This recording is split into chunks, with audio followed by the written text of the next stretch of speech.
You're listening to The Big Picture with Edwin Eisendrath on WCPT 820. Okay, it's a little after 3 o'clock here in the Midwest.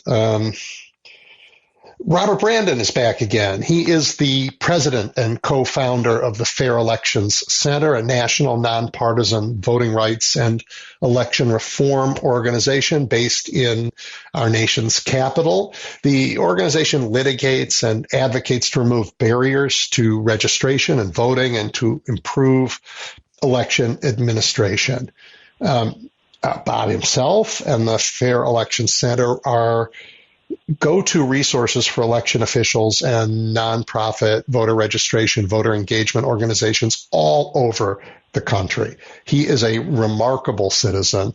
And when we spoke, I think it was last January, he sort of opened my eyes about some of the efforts to suppress, for instance, the youth vote around the country, which I wasn't as aware of as I should have been, and about positive outreach efforts to engage students in the process of election work.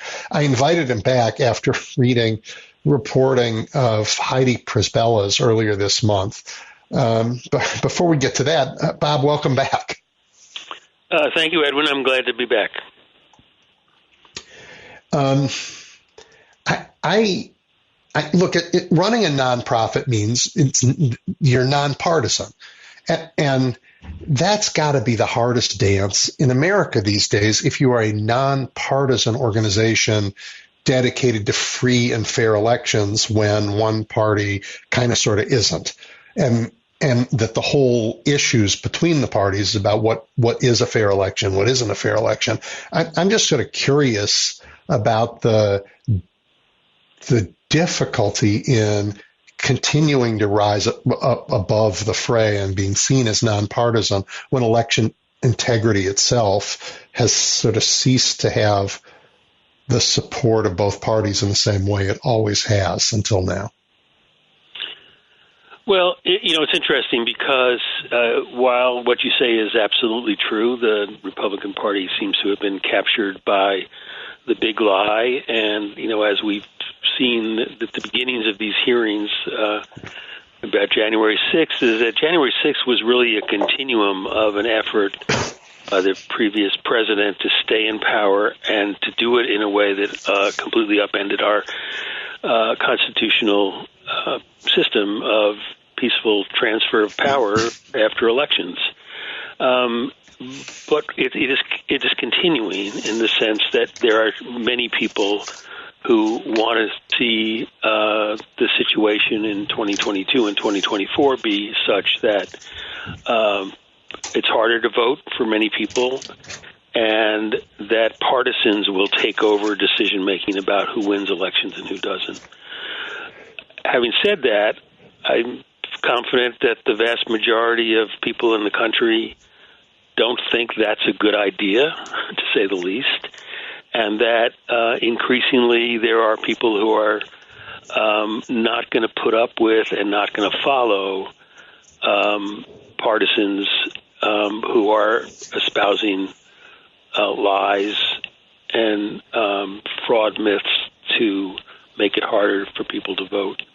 And I guess it was interesting to see, at least in these hearings, that obviously people all around Trump in his inner circle knew that it was all a lie, what he was saying, and he clearly knew it was a lie. It was a pretext, and it continues to be a pretext to try to make it harder to vote.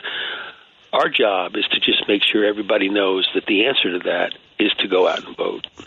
And there are going to be barriers in some cases. They've been put in place. But to me, the most important way to get around voter suppression is to convince yourself, your neighbors, your friends, your family that you need to register and you need to vote. And it's extremely important, and more important probably now than ever. Yeah, I hate saying more important now than ever, but you know what? The last two elections are the most important elections we've had because democracy itself is the main issue on the ballot, I guess. Yeah, and remember, I mean, we have to sit back and remember that in the midst of a pandemic, we had the historic turnout we did in 2020, and people overcame a lot that they weren't used to, and they adjusted to new systems of voting, and as in spite of the lies that we've heard, we had the most successful and most secure and most fair election ever. I'm from Chicago, and I know a lot about how elections work, and I've experienced in my lifetime the enormous improvement in how elections are run. I think you've been part of that in Cook County, where I live in Chicago, working with David Orr and others, just to elections. Chicago in the 1960s, people rightly or wrongly thought it was all corrupt and all crooked. There certainly was the ability to have crooked elections here, but now, I mean, really, truly, over the decades, we've come to run not just elections that aren't rigged, but elections that are really inclusive, that give people an opportunity to vote if they're willing to do so everywhere. I think that's largely true. It's interesting because we've worked since I started this organization in 2006.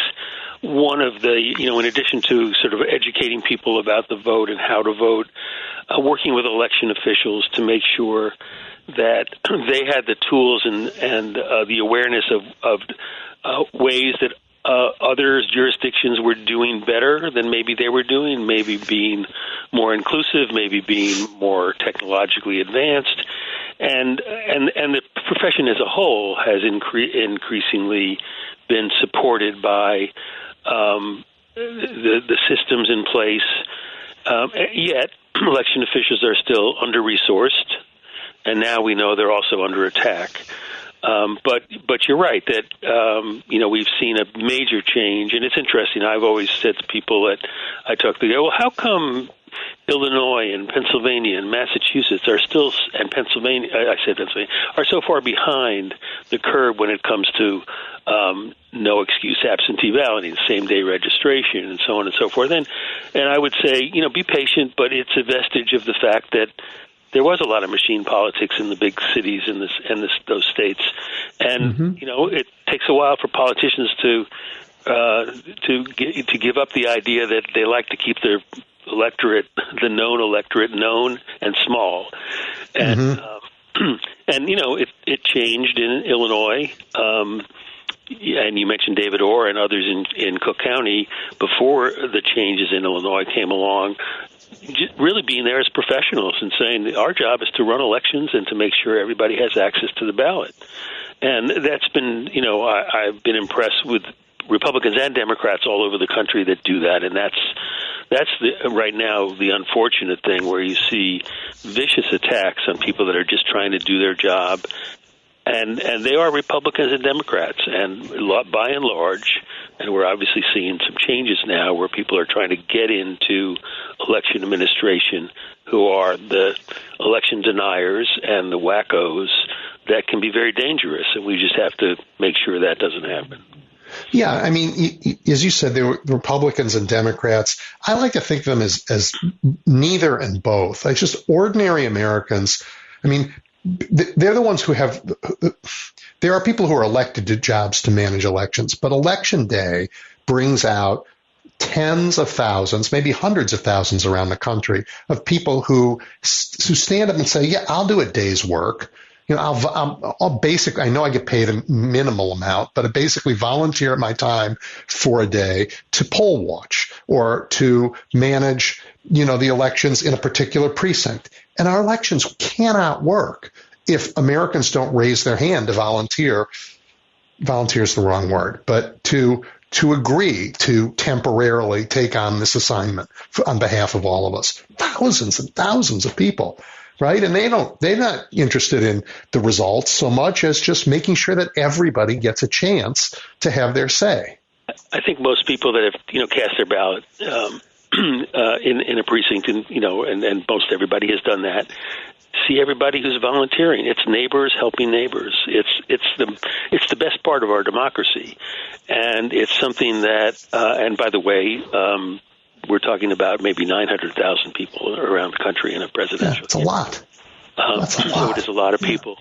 We saw that early. The only issue for us was we really wanted, as an organization, to begin to open up the opportunity and diversify the pool of poll workers. And back in 2016, we did a little pilot project to create something called workelections.org, which was a simplified website to collect information about what it takes to be a poll worker, the hours, the pay, what's the training like, is it in person, and getting somebody to understand that here's what you're signing up for, and trying to get younger people and a more diverse group of people so that increasingly poll workers would reflect the voters they're trying to help during Election Day. And that project grew over time until we looked at January of 2020, where we had information for all of the country in this website. And then the pandemic hit, and we realized that our modest effort to try to diversify the pool of poll workers now was a major effort to find hundreds of thousands of people to replace the older poll workers. They're mostly older, as we all know, who are vulnerable to the virus. So we helped launch with our data Power the Polls, which became a major effort. It was supported by many of the secretaries of state, both Republican and Democrat. It was supported by large numbers of businesses, many of whom, like retailers like The Gap, and that had young workers that they could, with flexible schedules as retail part-timers and so on, who they could encourage to go help the community vote, and groups like CBS, Viacom, and Comedy Central, and so on. And everybody weighed in a major effort that the result of which we attracted about 700,000 people to sign up to be poll workers in that year, and we've relaunched the effort again this year, because while the pandemic is not as big an issue, we are concerned that now the issue will include threats by people around Election Day. Yeah. And for me, the most important thing we can do is fight those threats by showing up and helping in the election and showing up and voting. Yeah, so I'm thrilled that you're doing this, and it is an enormous service to the whole country, because, I remember how hard it is to get people to do polling work. And there was a time in my life when I helped try and recruit people for that here in Chicago. It's not easy. So thank goodness you're doing it. But now can I read you just a piece of Heidi's reporting from earlier this month, because I want to get your reaction to it. Mm-hmm. She wrote, video recordings of Republican Party operatives meeting with grassroots activists provide an inside look at a multi-pronged strategy to target and potentially overturn votes in Democratic precincts. Install trained recruits as regular poll workers and put them in direct contact with party attorneys. The plan, as outlined to the Republican National Committee staffer in Michigan, includes utilizing rules designed to provide political balance among poll workers to install party-trained volunteers prepared to challenge voters at Democratic majority polling places, developing a website to connect those workers to local lawyers, and establishing a network of party-friendly district attorneys who would intervene to block vote counts at certain precincts. What do you make of that? Well, it shows their true colors. It's a very ambitious plan, and I think largely because of the way the system works, it can't be successful. And here's what I mean by that. First of all, there are states in the country, and Michigan is one of them, where the political parties, in order to create balance, each have slates of suggested poll workers that they give to the local officials. Mm-hmm. there's an effort to try to recruit. If the number of poll workers for a precinct is 20, they want to have an equal number of Republicans and Democrats, leaving aside the fact that it would be nice to have independent people as well. Yep. That's the law or the practice in a number of places, and it's true in Michigan. Interestingly, in many places and many times in the past, a big Democratic area like Wayne County, Detroit, would have trouble finding Republican poll workers. They just didn't want to help out, right? Yep. So now they're going to try to get everybody in there. Michigan also has challengers, so that parties and other interested organizations, some public interest groups as well, can qualify people to be in the polls and be like poll watchers. Yes. And they can kind of raise questions. The challenging is primarily about, I don't like the way you're operating in the precinct. So I want to talk to the chief judge about the process of handing out the ballots and stuff. So just right. So that happens. It usually doesn't create much controversy.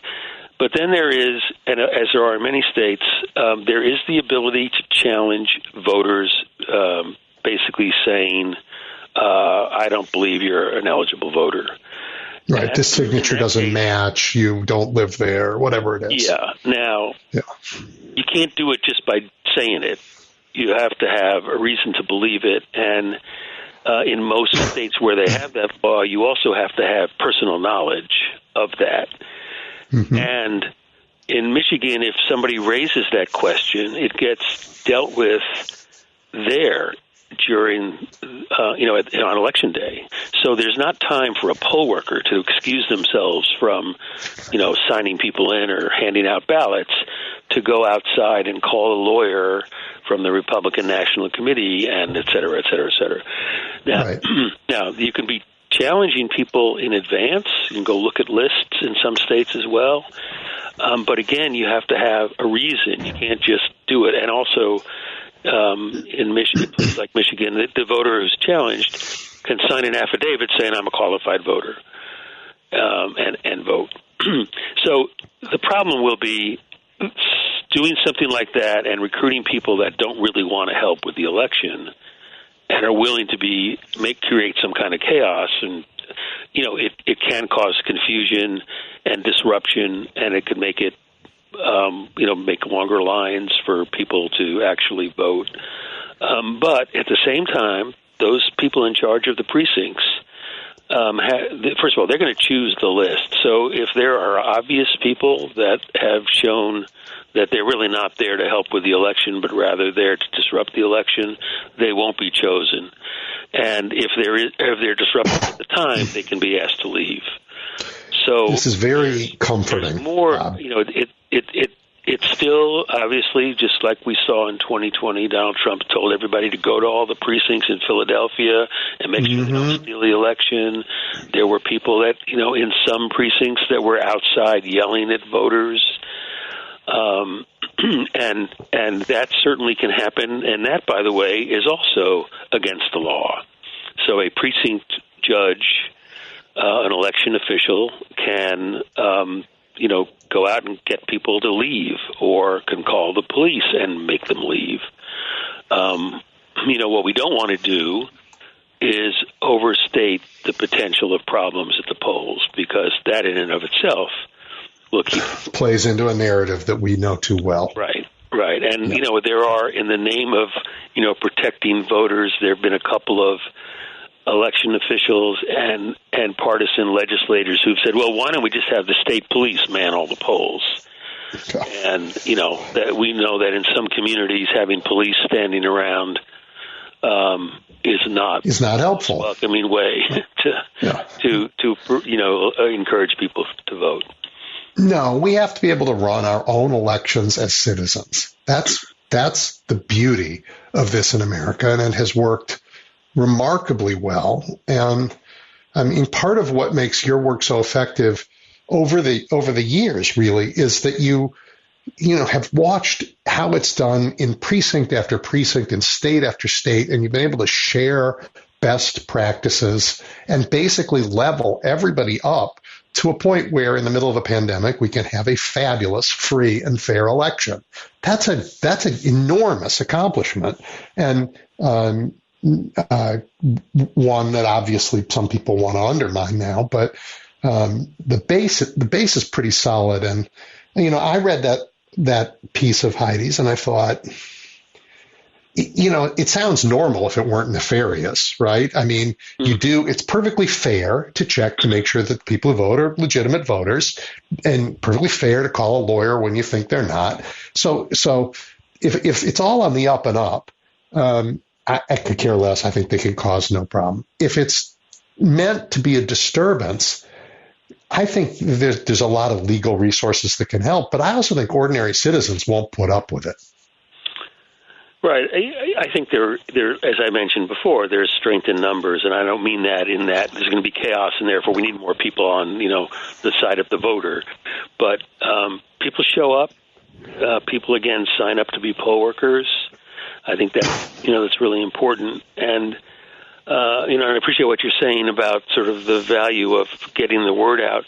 Our organization from the beginning was founded partially on the fact that we needed more simple, digestible information about how to navigate where we're becoming more complicated registration and voting rules. And on our website, we have guides for all 50 states. They're really designed for people that are, organizing in the community or individual voters to know exactly what they need to do to register and vote and cast a ballot that's going to count. As you mentioned earlier, we have a major investment in reaching out to young people who, first of all, because of just by definition, they are going to be first-time voters in many cases. We have a major program through the Campus Vote Project to educate students on campuses all across the country. And we focus on not just private liberal arts schools, but mostly we focus on community colleges, minority-serving institutions, big public four-year institutions, to make sure that students understand how to navigate the rules. And their situation, if they're away from home, they have a right to vote in their new community on campus, and some of them are confused about what to do. And we know that the number one reason young people don't vote is this confusion. And there's a little bit of misinformation, too. If you're away to school and your parents live in one state and you're now in another state, and somebody they hear that, you can't get covered by your parents' health insurance if you register here. Completely not true. Or your parents can't claim you on their taxes if you register here. Completely not true. So we want to make sure that young people both understand what to do to register and vote, but also, more importantly, the power they have to make a difference, because we have to fight against the cynicism that young people have had in the past, and not surprisingly can look at our political system and wonder whether it's worth it. Yeah. But when they get older, I mean, it's my experience. I don't know if it's your experience, but almost everybody I know, and I'm not a young man, but everybody I talk to who's roughly my age, they all remember the first presidential election they voted in. They all remember the first time they cast that ballot. I just think it's a really important rite of passage experience that Americans have, and making it possible and easier for people to do the first time sets a lifetime of citizenship. Right. There's plenty of evidence of that. And also, young people are less likely to vote and think about voting in state legislative races, in local county or city races. And yet when you think about what they care about, we're on a lot of campuses where students worry about tuition increases. Well, who makes those decisions? It's the legislature and the governor in terms of investment in education. Yep. And they may not have voted in any of those. They care about criminal justice. Who makes those decisions? It's the local prosecutors who are elected at the local level. So we want to make sure that the things that young people care about and the future that they see is tied to the fact that they need to be active and consistently active in civic engagement, and that's elections and voting, but it's also reaching back into the communities they come from and reminding their parents and their neighbors they need to be voting. And this is particularly true with a lot of the students that we work with who come from communities that are immigrant communities or communities that might be in poor neighborhoods that haven't had a tradition of high levels of turnout. To recognize that both they need to do it and they need to help the communities understand what the rules are to navigate in the sometimes increasingly complicated areas. Well, I don't know how time goes so fast. In the couple of minutes we have left, will you tell everybody how to access your resources, how to get involved, and particularly tell the young people how they can become poll watchers in this phenomenally important election? Sure. Well, on the poll worker side, you can go to workelections.org, or you can go to Power the Polls, which is going to be increasingly being involved in promoting getting more poll workers to line up with places where there's a need. And we are also on August 16th, we will join the Election Assistance Commission in a national Help America Vote Day, which will be another poll worker recruitment day. That'll be a time to help out. It's not only important to do, but it is, as you said, once you do it, you find that it's really valuable and it's kind of inspiring to see that you really can is. Help people. Really is. People can also, as they're looking at elections, whether it's the primary still during the summer or in November, navigating the rules in all 50 states, you can go to the Fair Elections Center and look at our state resources. And if you're on a campus, or you're at a community college where you're commuting to school every day or 3 times a week or whatever, make sure you know what the rules are to vote in your community. And we, as I said, we partner with about 300 institutions of higher education around the country and try to make sure that those schools themselves provide the resources, at orientation, during class registration. It really institutionalizes. That's the key to our Campus Vote project. We're trying to institutionalize voter information for students delivered from the school they go to. After all, what better education should these institutions be providing than the basics of our democracy for young people? Well, we've run up against the time. Thank you again for spending some of your Saturday with me. I really enjoy it, and I am in awe of the work that helps make the mechanics of voting in the democracy a success. Well, thanks, Edwin. I'm always happy to get on and talk to you and your listeners.